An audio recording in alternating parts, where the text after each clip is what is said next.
Hello everyone, thank you for being here with us at Chet Snow's Secret Conference in Tempe, Arizona, 2009. I'd like to introduce you to someone that I think needs no introduction. You all know Richard C. Hoagland, and you know his background as Walter Cronkite's former science advisor during all of the space missions, and one of the youngest curators at a planetarium. And gosh, I think there's a best-selling, New York Times best-selling book that Richard and Mike Barra wrote, Dark Mission, The Secret History of NASA. Okay, everybody's familiar with that one. And, of course, Monuments of Mars, City on the Edge of Forever. And today, Richard will be connecting the dots, that's something that he does so well. And he will be talking about NASA, Kennedy, and the Obama connection. And for those of you, I know some in the audience already asked me because they listened very carefully to Coast, Jim Mars will be presenting in Dallas this groundbreaking Kennedy information that you are hearing first, right here at the Secrets Conference. So, let me give you Richard C. Hoagland.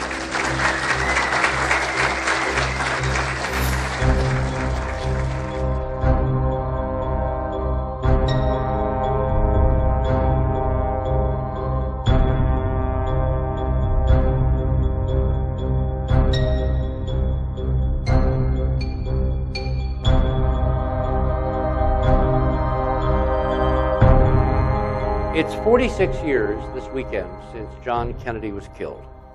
And there are something like 2,000 books examining what happened in Dallas, motivations, personnel, you know, the field of players, dramatis personae, whatever you want to call it. And no one has really come with the smoking gun that proves A, there was a conspiracy, and B, who was behind the conspiracy. Well, as a kind of a remarkable side effect of research that I was doing this summer with Mike into the revised edition of Dark Mission, I stumbled across on the official White House website, which then connected me to the Kennedy Library, which connected me to the Johnson Library, which connected me to the Air Force, which connected me to, anyway, the dots connected, and I realized that I was looking at extraordinarily high probability evidence of A,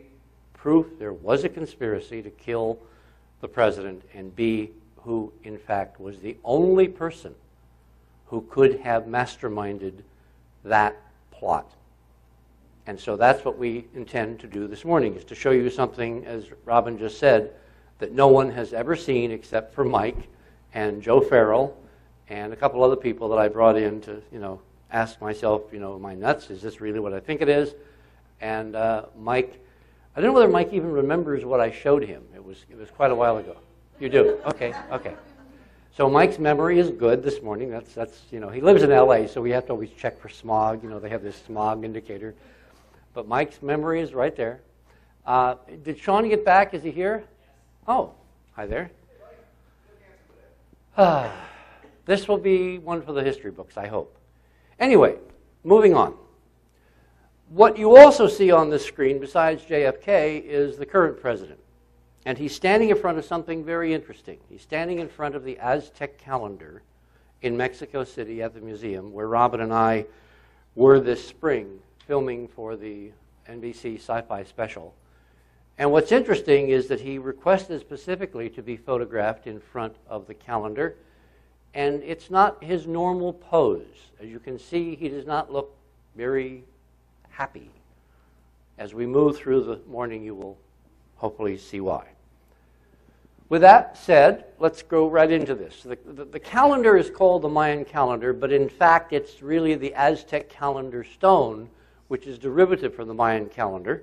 It was found several hundred years ago as they were excavating for a cathedral in downtown Mexico City. It was a memorialization by the Aztecs of this extraordinary calendrical system which governed all of the Mesoamerican cultures, as Linda said the other night on Coast, demonstrating a almost fanatic obsession with astronomy, with the marking of time. None of the mainstream scholars apparently really got a handle on why the Maya were so intrigued and captivated and obsessed with time until one of the independent scholars came up with what I think is the solution, which we'll get to momentarily. But what I wanted to show you is something which is a remarkable coincidence that, if you know anything about me and our research and what Enterprise does, you know that in my heart of hearts, after I found this little nugget, I don't think it's a coincidence. And it's this.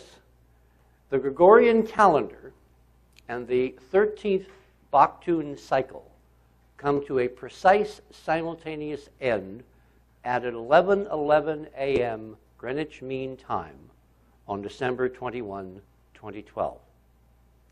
Now that is not an accident. The reason is that 11:11 is code for 19.5, which of course is code for hyperdimensional physics. Now in 1583, when Pope Gregory and his team of experts, headed by Clavius, who was an expert mathematician from Germany, when they recalibrated the calendar and switched from the Julian calendar to the Gregorian, the odds that it would all sync up precisely to the whole 2012 mythology, and furthermore that it would sync up so that it says 11:11, which is a code for look at the physics behind 2012, is just impossible. What that means, and this is something which did not make it into the special, but what that means is that the entire global calendrical system we now live under is in fact being paced by the Mayan calendar and the countdown to 2012. That means that somehow, somewhere, someone thought that 2012 was really important, and they sought to memorialize it in the very fabric of the temporal monitoring of our lives day by day by day since 1583. As we get through this, I think you're going to see why that coincidence is not a coincidence, but it is in fact ordained, planned, specifically designed to remind us, those that know what we're looking at, that 2012 is coming and that 2012 is, yes, indeed, important. Which brings us, of course, to the SyFy Special. It's amazing what you can't cover in 2 hours. I mean, there are so many open questions that were left at the end of that 2 hours. Hopefully, there will be a sequel. That's still very much up in the air yet, but if you want to see the sequel, want to see more of the story, I would strongly suggest that you drop a line to Tom Vitale at SyFy. Just Google Vitale. He's the vice president, one of the vice presidents of SyFy. He's the one that commissioned this special. When Robin and I met with him and some of his other key staff, both his staff and NBC staff, back in October, when was it? It was 2008? It seems a long time. I mean, the rate of change of things that are happening around us is accelerating asymptotically. So there are times when things that happened just a few days ago appear to be weeks ago or months ago. And gosh, a year is an eternity in life now. Yeah, Robin and I have been together 11 years. Can you imagine that? 11 years. Seems like less. So here I am on the top of the Pyramid of the Sun with this gorgeous dawn view of the Pyramid of the Moon at Teotihuacan behind me, and I am saying words. Well, when you don't have control of the words, you know, after you say them and they record them, it goes away to New York and you basically have no more input to the show, even if you are, as I was, a consulting producer. So what I'm going to do is to give you some corrections to the record, some fill-in to the special that you didn't get to see. For instance, the special portrayed